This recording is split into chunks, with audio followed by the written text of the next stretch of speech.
look at the design of this cup. Teak, CNC machined, so beautiful. Doesn't this remind you of the Verite closed? Metal, leather and wood. Hi, welcome back to ConvinceMeAudio. Today we have the review of the EMU, this one being the teak. There is also ebony and rosewood. Let's talk.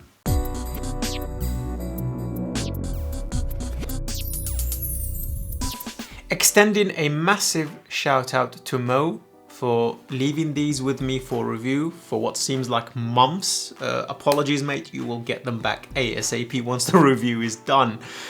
These headphones currently appear on Drop. Obviously no affiliates or anything like that, but I did come across them on there. Let's do a hardware tour first. So, the headband is leather. We do have a channel system where there's foam on either side with a channel in between, akin to the Fostex 909s over there. The review is completed for that too. We have a very lightweight metal frame, leather headband, and these beautiful wooden cups. Also, the pads are leather, just to check, yes they are, and also they're removable. I've been using some of the ZMF2AU Americans pads, such as the O-Tour hybrids and the, why do I keep forgetting the name of that one? The universal leather lambskin and also the O-Tour leather pads, which is wonderful. It basically means you can sort of tune these headphones. They're pretty lightweight. Not as light as the CMA 99 Classics, which are absolutely ridiculous at 260 grams, but these are 370 grams. Going to the bottom of the cups, we have a 2.5 connection. It's good, they're not recessed, so you can actually use any alternate cable that takes your fancy, and there is no housing inside the cup to worry about, such as the Diana V2. And it comes with this microphonic, very loud cable, which is about 4 feet to a 3.5 connection. I don't like that cable at all, in the slightest. It's horrible. I've had to spool it, but it's nylon, it's rubbery. No, please go away. It's the sort of cable you would give something you hate, and I think these should be loved. These are wonderful. They come in 3 variants, the ebony, the rosewood, and these being the teak. I can't get over how beautiful it looks. This is absolutely ridiculous. The adjustment mechanism, it's clicky, very nicely adjustable. They're built really well. Very comfortable on the head. They do isolate quite well, obviously being a closed back, but have a listen to this. That's the cups, so dampening could be an issue, which we will get onto in the sound section.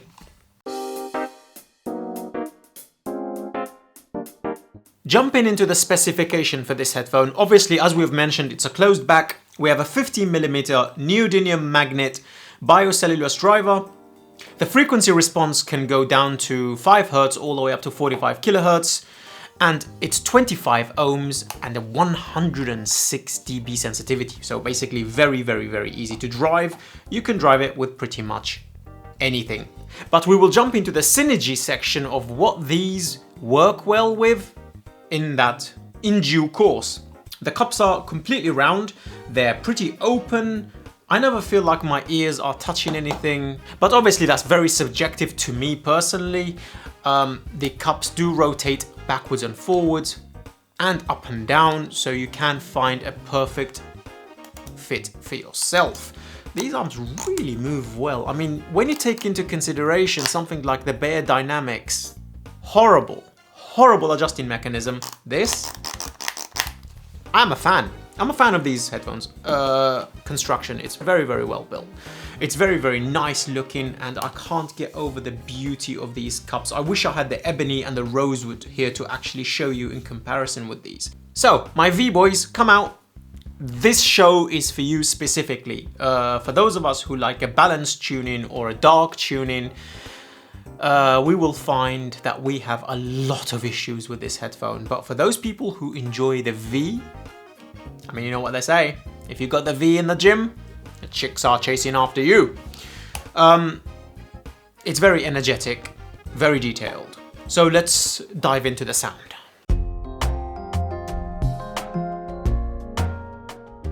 I would describe the sound characteristics of these headphones as bright, with a dip in the mid-range in the lower region, boosted mid-bass, slightly elevated sub-bass, with a little recessed upper bass region frequency. As you can imagine, this does not work well with all genres, and the treble region is rather forward.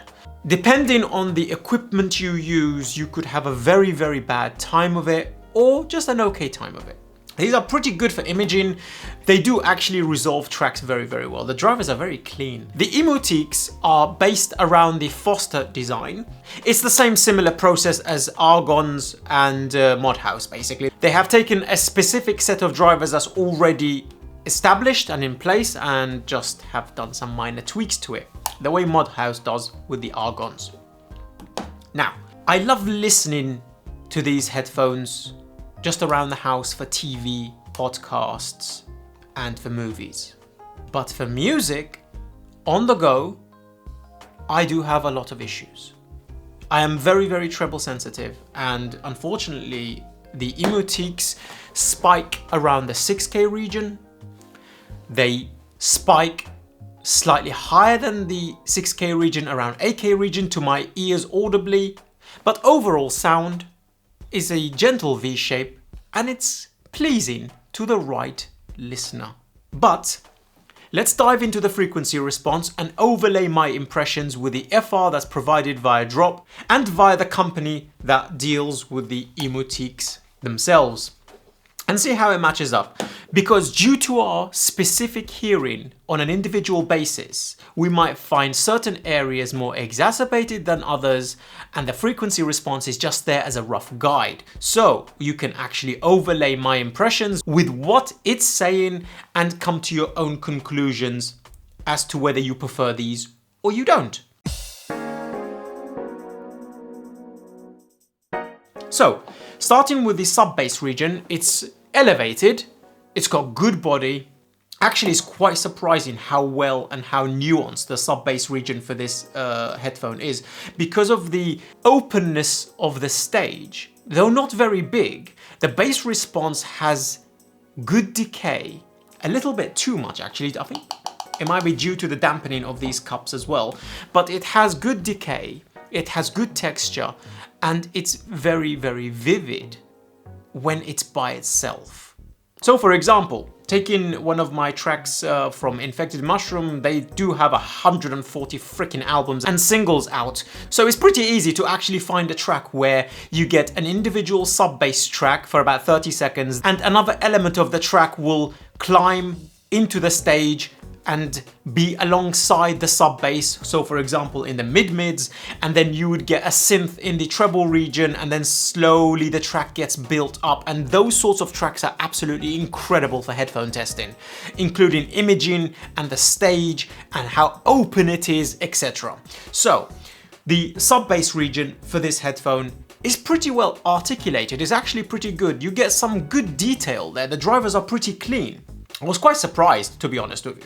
Climbing up to the mid-bass region, in the lower mid-bass territory, from around 110 to 150 hertz, it's slightly elevated to my ears. You get good punch, good attack with EDM tracks from the kick drum. It's very focused and it's very centralized right there, and you got good air around each image so that it doesn't feel too dead around it. You do actually get the atmosphere around the mid-bass region, which I like. And then climbing up to the upper bass region, it's a little bit more recessed than the mid bass. And unfortunately, sometimes things can come over a little thin and a little overly ethereal and airy. So that when you do get horns or attacks of tom-toms in the upper register, starting with the most, if the drum kit's laid out properly, from the most left-hand side of the tom-toms, with the highest attack, highest note, does come across a little thin. Yet the attack itself is a little too forward. So it does sound overly energetic and actually can be rather fatiguing. Climbing up to the lower mid-range, it's a little recessed. This is where the V-taper really kicks in. It's rather laid back in this area and it takes a massive step back so that vocalists and instruments that reside within this area are much further back over there within the stage itself. And it does sound pretty open. Good width and good height, yet it's not overly large. It's pretty open sounding and airy sounding, yet pretty small within the stage itself. The images are very distinct within the stage. Climbing up to the mid-mids, this area is very pleasant. It's very well textured, it's very well nuanced, and the separation is pretty wonderful. And it's the nicest tonally balanced area of the frequency response in regards to these headphones with the sub bass.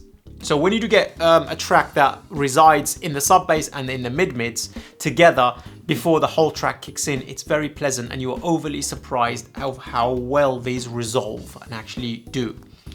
Climbing up to the upper mid-range, this is where problems start occurring for me personally. It's a little forward, and with the introduction of the lower treble region, the mid treble region, which is very forward, letters like S and Ch and T burrow their way into your brain, hit each other like that in the middle, and it feels like somebody is dancing the fantango in there, and it really does hurt my ears for pretty much every genre, to be honest with you. There's so much resonance up there that it's so fatiguing. I can only listen to these headphones around 55 to 60 dB. I can't increase the volume any more than that. And when that huge, wonderful punch kicks in from the mid bass and the rumble from the sub bass, and you go, ooh, let me turn up the track a little bit, then no, it hurts. It hurts a lot. The upper treble region, above 12K, between 12 and 16K, is overly airy. There is so much energy up there to my ears.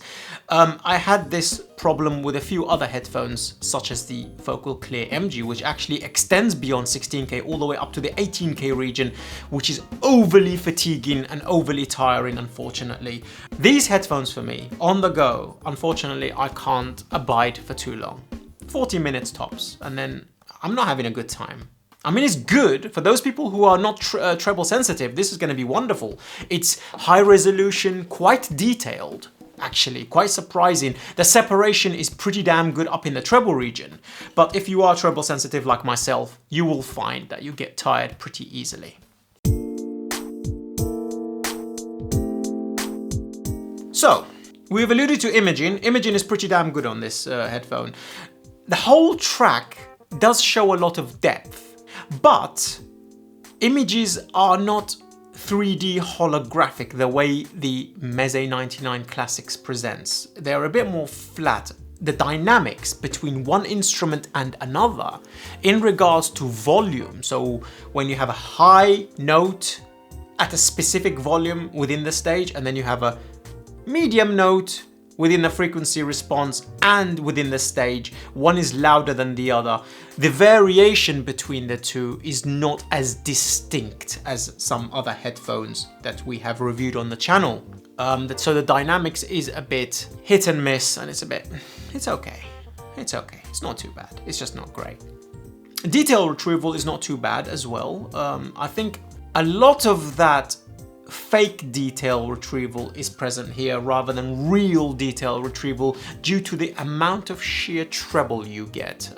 It's not a driver where you go, holy hell, it's resolving. It's a driver that you get that's pretty good, but with the treble boost at the same time, you do get a good fake sense of detail and a good fake sense of resolution, which can fool you when you're running around and on the go.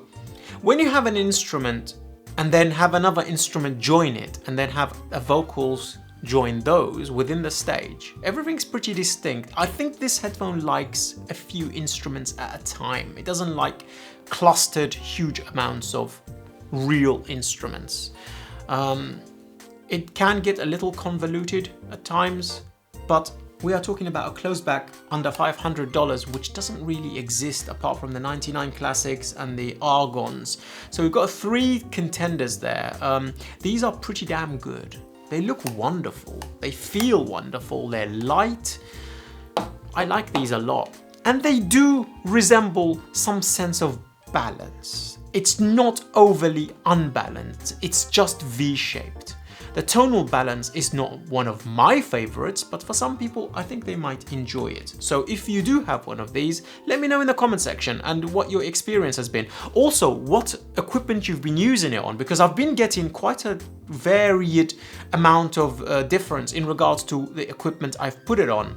Starting from the IFI Go Blue, which is not a good experience on these, to be honest with you, unless you're listening to podcasts or TV or YouTube. I don't like it for music. It's overly sharp and it really does fatigue me. But throwing it on something like the Oar stack from Firm, the Oar and the Hypsos, and then obviously adjusting the voltage.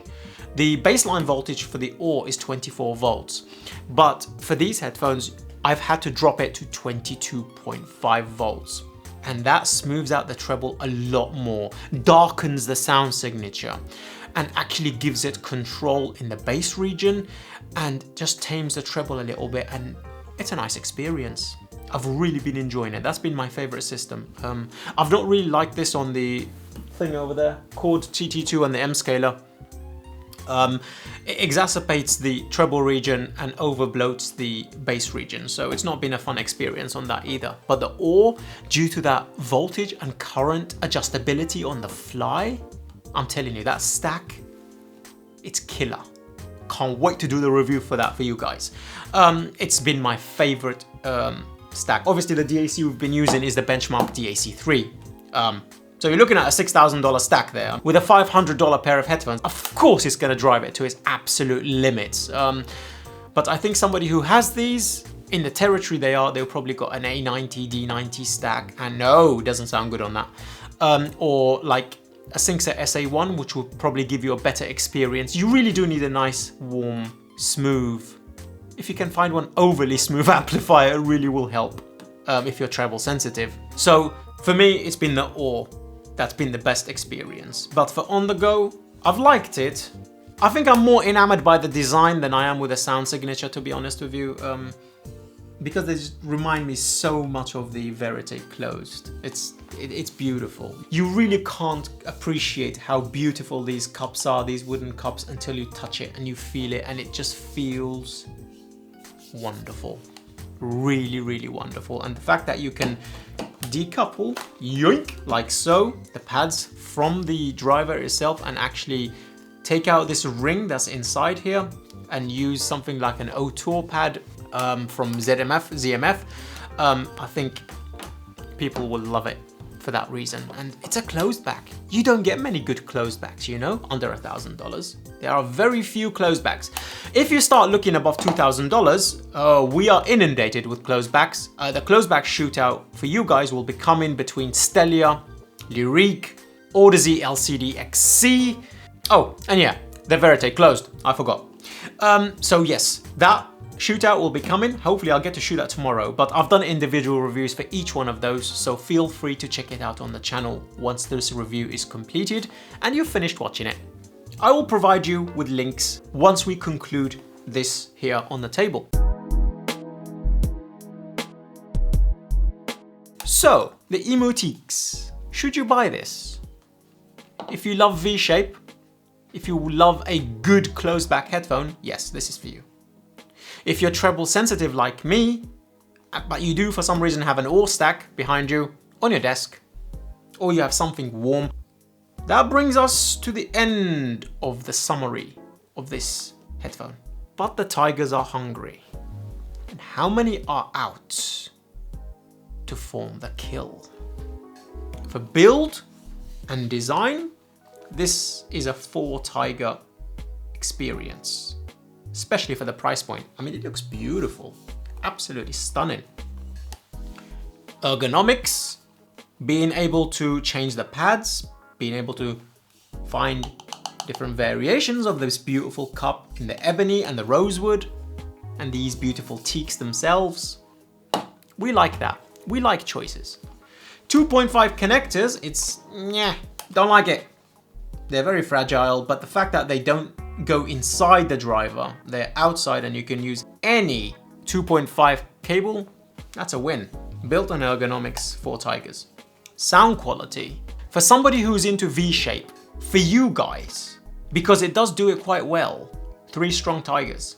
Subjectively for me, as a sound characteristics and tonal balance, 2 tigers, because I really can't listen to these for very long. On the ore stack, 3 tigers straight away.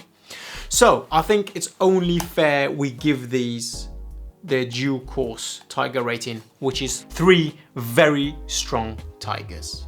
If you permit me, I would like to talk to you about our Patreon. Here we go again. It's e-begging time. If you fancy helping the channel grow and assisting with behind the scenes, because our previous camera lady has traveled the world and is teaching across the world. Unfortunately, I've had to hire a professional camera person to do our B-rolls and stuff, and it's pretty damn expensive. Also, financing our editor, which I appreciate his help so much. The actual running of this channel is quite freaking expensive. So if you do feel inclined to assist the channel, our Patreon's down there. You get early reviews, you get access to the private Telegram chat, and you get access to me, where we can discuss system builds, headphones, and anything that comes in on the fly, and you get my first impressions. And if you're not in a financial position to actually do this, which is completely fine, all I need from you is your attention, watching these videos, liking and sharing, and doing all the other YouTube things, which I'd appreciate just as much. And I've appreciated all of your support since the conception of this channel. Until next time, please stay safe. From CMA, I'm Koji CEO. I will see you next time. Peace.